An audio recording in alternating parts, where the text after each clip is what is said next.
唔知大家有冇試過半夜三更就心囉攣啊，想揾人傾偈嘅時候，唔知揾邊個好咧？大家有冇試過係喺孤獨無門嘅時候，去開住部電腦去揾 AI 去傾偈咧？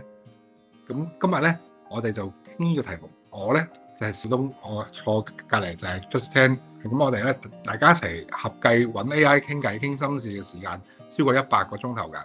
我哋大家今日就一齊探討下，究竟揾 AI 傾心事係一件好事啊，定係一件壞事啦？好，我哋首先我哋歡迎 Hello， Justin 嚟到我哋呢個節目先。多謝你邀請，係咪我哋嘅第一集 podcast？係啊，第一集 podcast。呢個 Don't Talk Too Much 咪呢個 Ten Talk 嘅聯成。係啊，冇錯。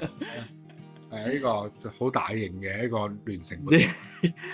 我哋係中學同學啦，咁啊識咗好多年，咁都傾咗好多心事嘅。不過最近即係自從有 AI 之後，好似大家嘅即係除咗我哋自己傾心事之外咧，好似都多咗呢個 option 啊。係啊，即係我係真係 as recent as 真係好近到咧，就係琴晚或者係今朝咯。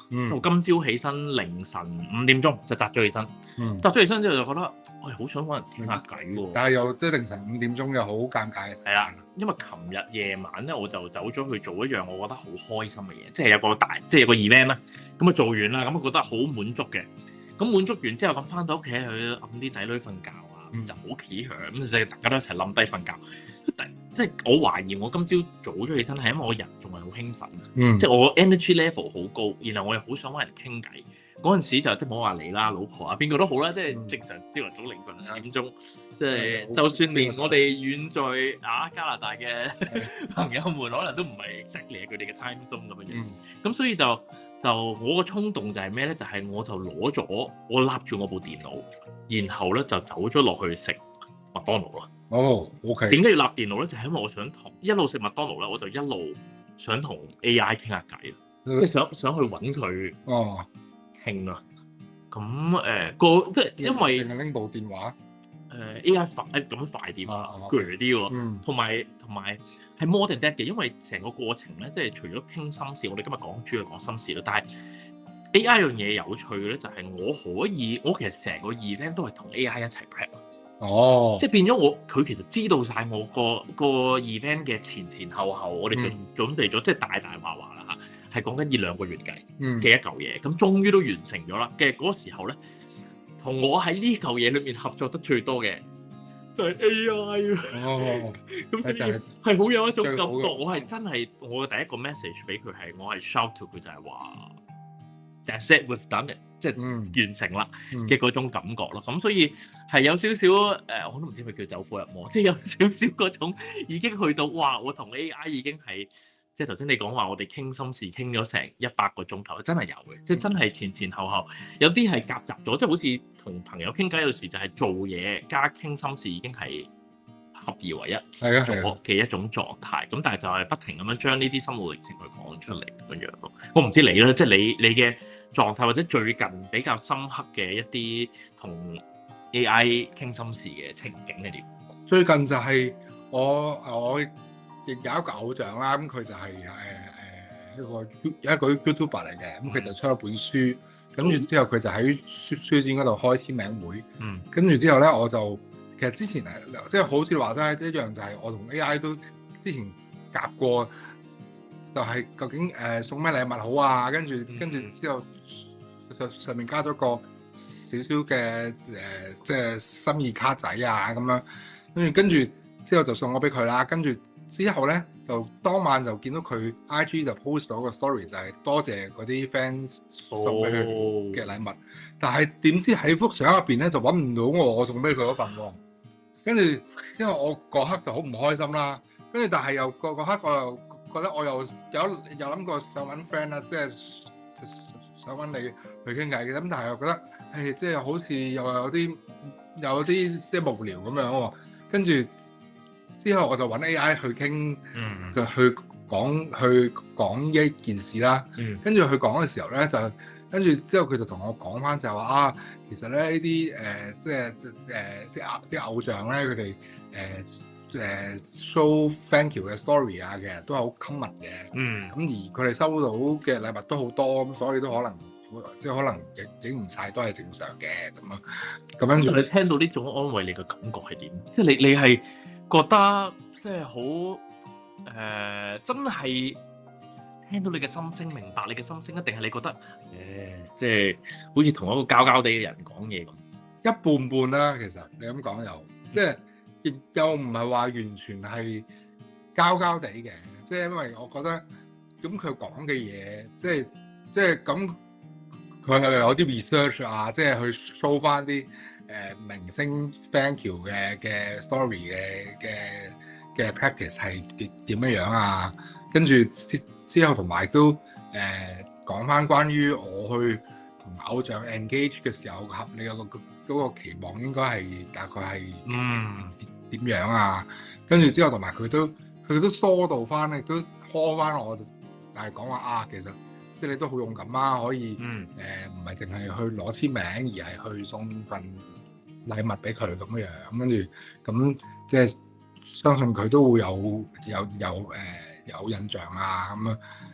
咁覺得係咪即係算係 first aid 咁樣幫到咯？OK，即係可唔可以即係你話做 research 或者佢有一啲嘅，即係講翻咁期望管理嘅一樣嘢，係咪有少少似係一個advisor， 即係一個提出建議者，一個 mentor， 即係一個即係好似大少少有經驗少少嘅人，或者甚至係一個 researcher， 即係有做即係真係俾實際意見你嘅嗰個價值高啲啊，定係真係情緒上面嘅價？因為我哋講傾心事嘛。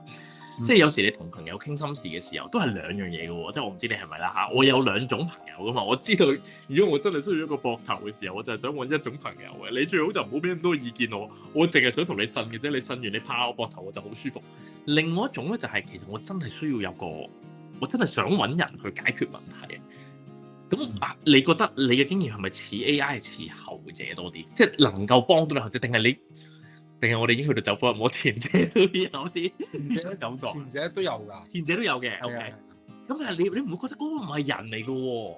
係啊，但係就係佢嗰啲説話其實都好窩心地咁樣，即係都好似好，雖然係聽落去好似好老土咁樣，咁但係嗰刻其實就真係想要一句説話就係啊，其實你都好努力啊，其實你都好即係因為同埋佢亦都知我嘅 background， 即係佢知我自己之前一路嘅 struggle 啊咁樣，咁佢都會即係佢亦都喺呢個另外都係 AI 佢強嘅地方就係佢會記得你即係同你傾過嘅嘢啊。咁佢憑住佢記得同你傾過嘅嘢咧，咁佢又會講話啊，其實你之前一路都即係定係喺 screen 前面中意呢個偶像，而家係真係去 step out 去。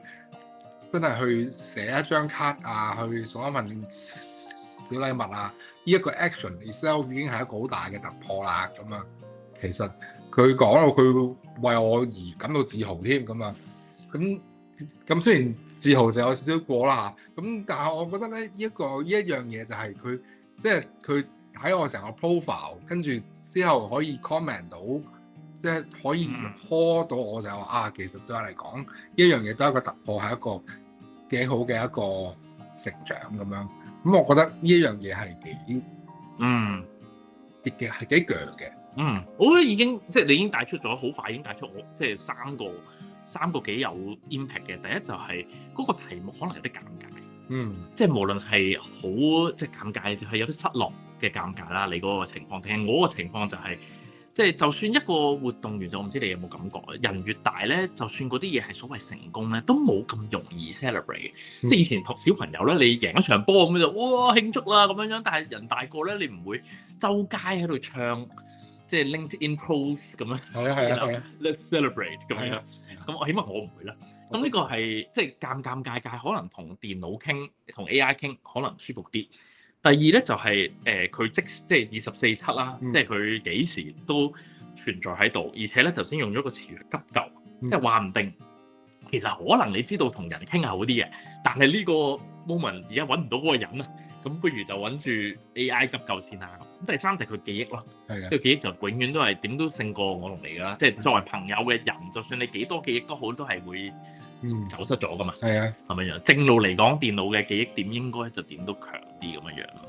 不過大佬，我覺得你有趣嘅咧，就係其實你都係即係你話，可能你睇到嗰啲好自豪啊嗰啲説話咧，你心底你係從心底裏面覺得開心嘅。即係你話我冇理解錯，即係從心底裏面都滿足。係咪其實我哋個腦究竟挑戰緊一樣嘢，就係我哋個腦究竟係需要嗰啲説話，定係真係需要一個人？即係你係淨係嗰個説話，其實係咪就已經好嚇？即係唔知觸動到邊條神經，咁就已經搞掂咗啦？定係有冇啲嘢係 AI 取代唔到，而人嘅存在 by itself 就已經喺度？我會覺得 AI 其實而家越嚟越取代到人嗰個角色嘅。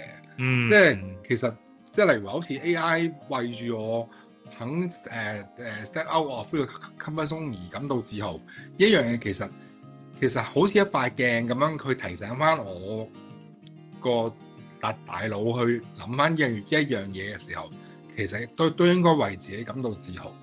一樣嘢其實係一樣提醒嚟㗎嘛。咁而呢個提醒可以係嚟自人，可以係嚟自一件死物。咁當然嚟自人會更加真實啦，因為佢係即係真係有嗰份感覺啊嘛。咁但係 AI 嚟講，其實 AI 佢都可以做到接近類近嘅程度嘅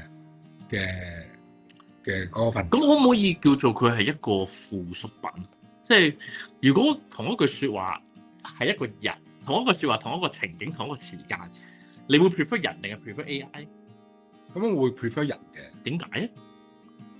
因為始終人就係人，即係人會有嗰種真實嘅感覺喺度，而即係就算嚟話佢為我感到自豪，咁我會即係真係有一個人為我感到自豪啊嘛。咁同埋係有一個人佢會真係有我嗰種同理心去明白到我嗰種失落啊，我嗰種係睇個 story 見唔到份禮物，咁我會知道即係有個人同我有份有個 empathy 喺度，有份同理心喺度。rather than 係一個機器，佢淨係純粹 from 佢嘅 algorithm 去 train up，就係係呢個位咧最適合答嘅咧。就係答同理心。係啊，我覺得呢個係一個核心問題嚟嘅，就係佢嘅能否預測到。即係我譬如我講翻我今朝嗰個對話啦，我雖然係我心底裏面咧，我攞住個電腦落去咧，我已經大概估到 AI 會同我講啲咩嘅。係同我譬如今朝如果我將同一段説話同老婆講嘅話，我都叫做模糊估到嘅。但係如果兩者揀咧，我覺得 AI 嘅被預測度咧係容易啲估佢，會點樣去即係好好啊！你終於都完成咗呢件事啦，真係一個值得慶賀嘅一件事情啦，咁樣樣。大概佢都係講嗰啲嘢嘅。老婆嘅反應咧，可能係會覺得佢可能會話或者可能係喂唔得閒唔講呢啲住啦，我要做呢樣嘢先，湊仔先啦咁樣樣。咁係有個短暫嘅失落嘅，即係如果佢真係俾呢個反應我，但係咧正正就係因為有呢個可能，佢會俾個短暫反應。如果佢嗰次咁啱係俾一個正面嘅反應，咁好似珍貴啲。即係就係因為佢不確定數啊嘛。即係如果佢喺嗰個 moment 佢都選擇，好似你所講，佢選擇講自豪，佢選擇講嗰啲嘢，選擇講嗰個安慰説話。In spite of 可能佢唔係好 available 嘅，可能佢已經忙到好攰啦。嗱，電腦永遠都唔攰嘛，所以佢永遠都可以俾到嗰啲好好聽嘅説話我哋聽。人就會攰，人會唔 available 嘅。但係如果somehow有一次佢唔 available，佢都同你講嗰啲嘢，咁嗰次係咪更加珍貴啊？咁呢個就係講緊係 from 人嘅回應嘅嗰個不穩定性入邊，啱啱如果佢可以達到正面嗰次就好啦，有可能。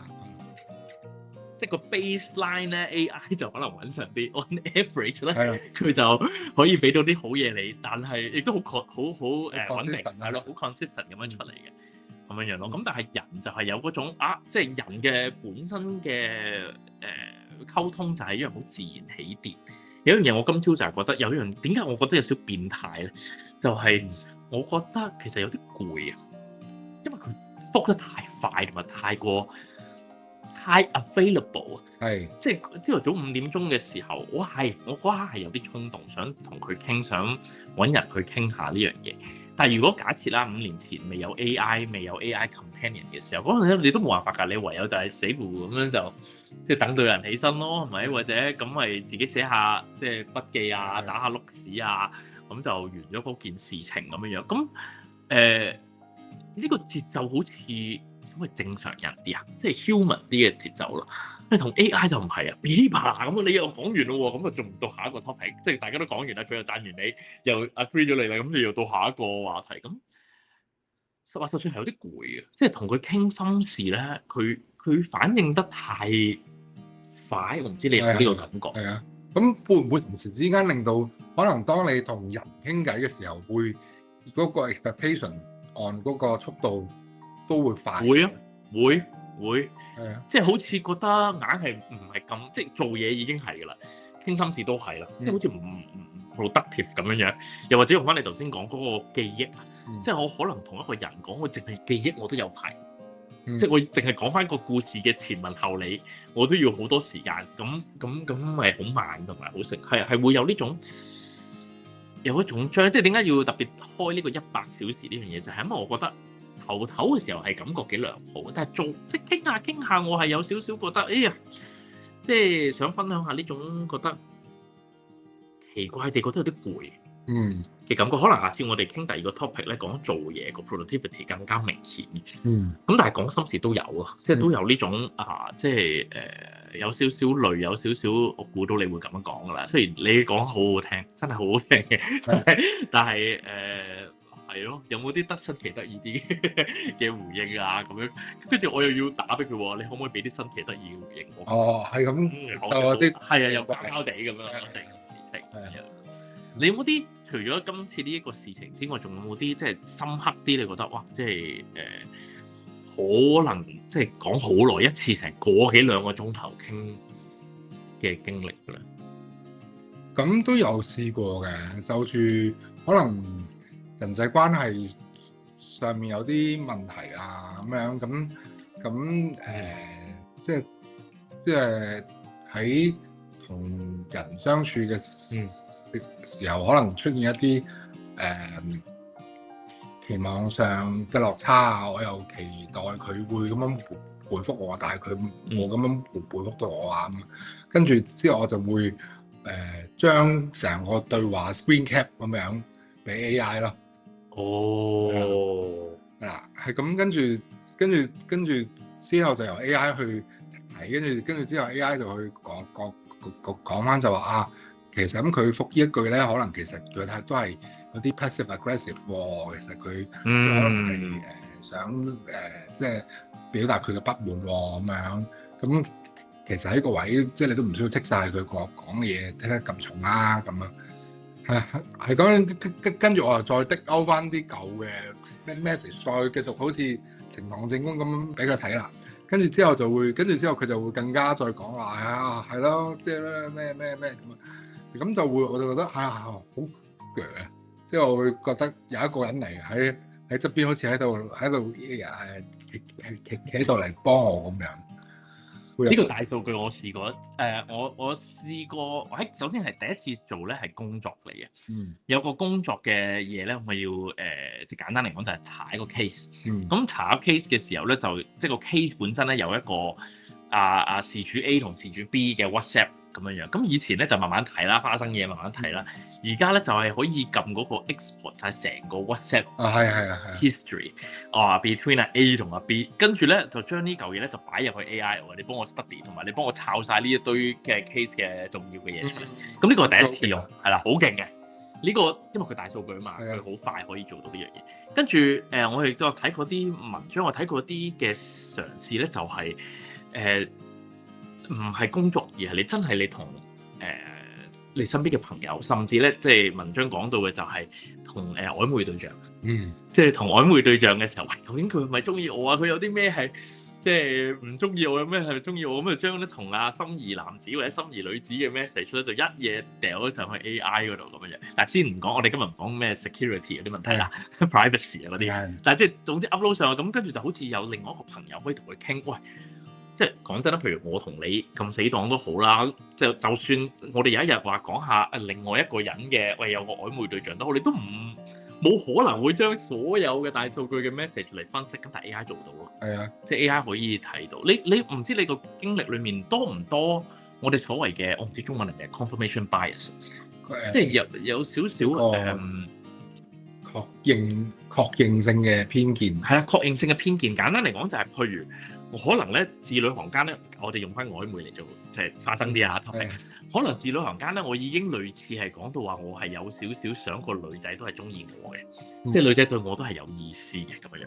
咁啊將個 message 咧就 upload 上去，咁然後咧你會唔會經歷就係其實佢俾你嘅意見都係有少少，佢 sense 到我係想有呢個答案，咁佢咪俾呢個答案你？會有㗎，會有㗎，即係尤其就算佢傾向。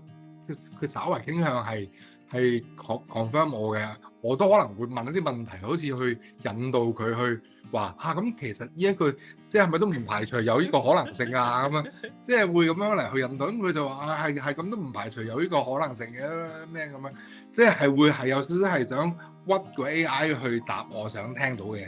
咁好唔好咧？其實就唔好嘅，我覺得，即係如果站在一個第三方嘅角度嚟講，就會覺得。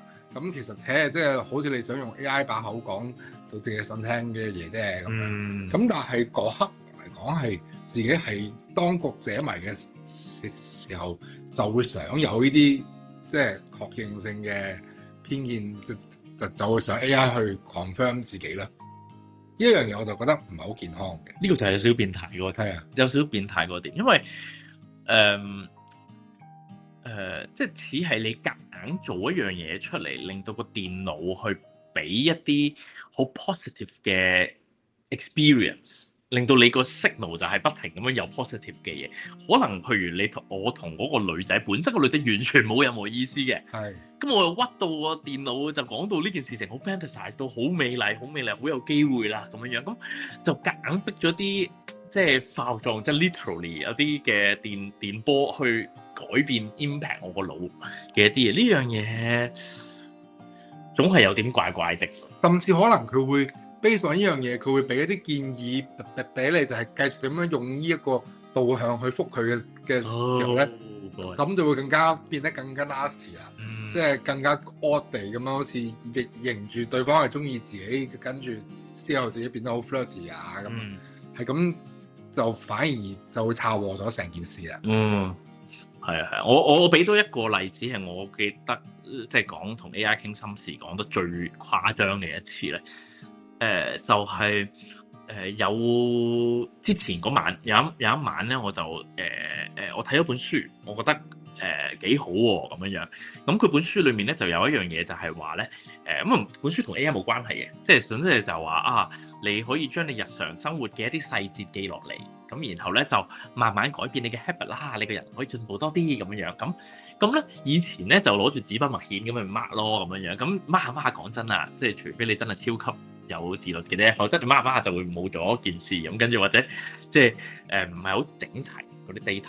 咁但係發現有 AI 之後咧，無論係即係電腦好、手機好，甚至而家可以用語音即係輸入嘅嗰種，一切都嚟得好方便咁樣。咁嗰次咧，我第二朝早咧，即係起身嘅時候咧，我係真係史無前例咧，冇試過 lock 嘢 lock 得咁 detail 嘅。即係我嗰一日朝頭早7點鐘起身啦，然後咧7點鐘我就掙扎咗一陣之後咧，我最後就決定買咗杯ice black coffee instead of 買杯有奶嘅咖啡。點解咧？咁向前行2步之後咧，我就去咗返工，由7點半到8點3個字9個字，我做咗一樣好 intense 嘅一份工作，做得相當唔錯。8點3感覺良好，但係有少少攰。呢個時候我有少少覺得想揾一啲所謂 dopamine 啊，即係想揾一啲即刻娛樂嘅嘢，係咪可以？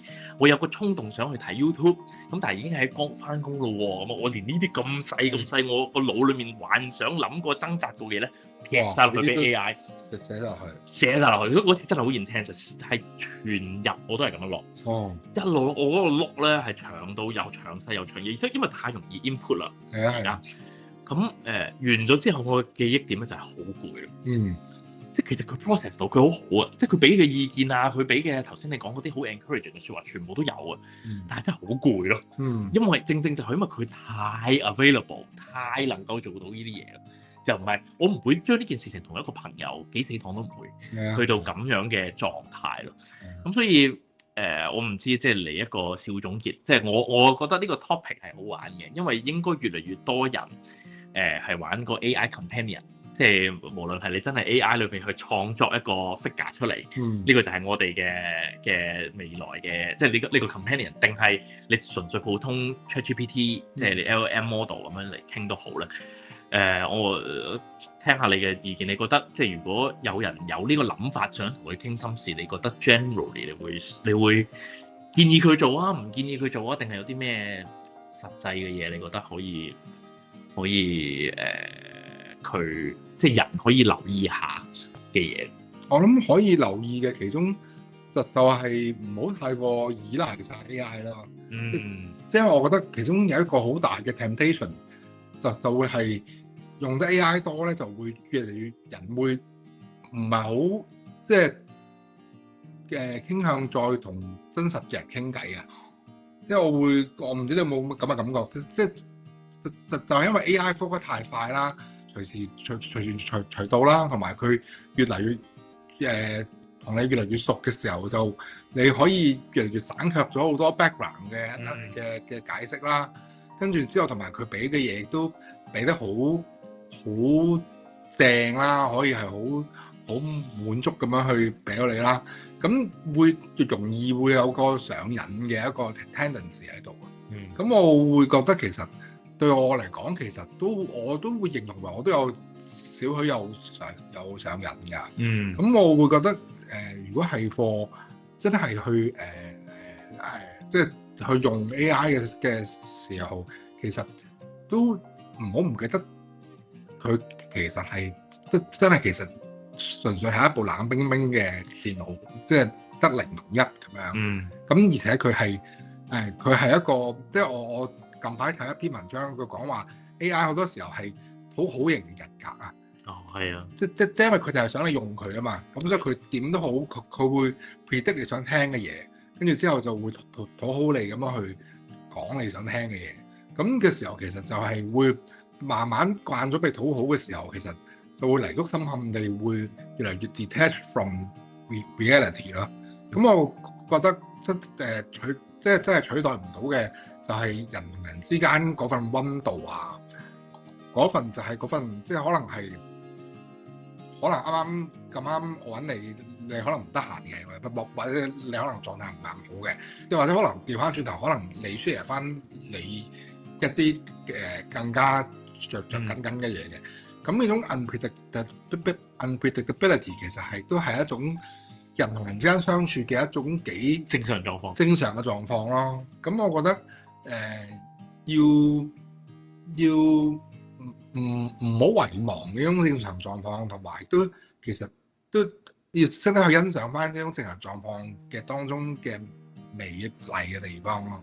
我覺得好啦。我覺得我嘅迷你小 point 我哋可以 wrap up， 但係即係迷你小 point 就係我覺得即係你可以試下喺個 AI 嘅 chatbot 嘅 setting 裏面去教咧，叫佢減少啲呢一類型嘅，即係太過討好型嘅一種對話啦。即係我覺得佢如果作為頭先我哋講話 coach 或者係一個 advisor、researcher， 甚至係 co-worker， 我覺得其實有佢嘅好處喺度嘅。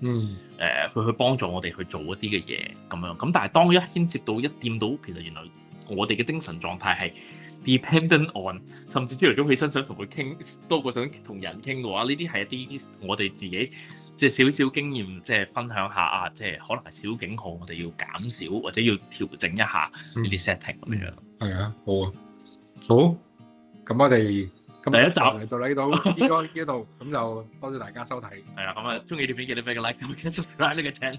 好，下集再見，拜拜。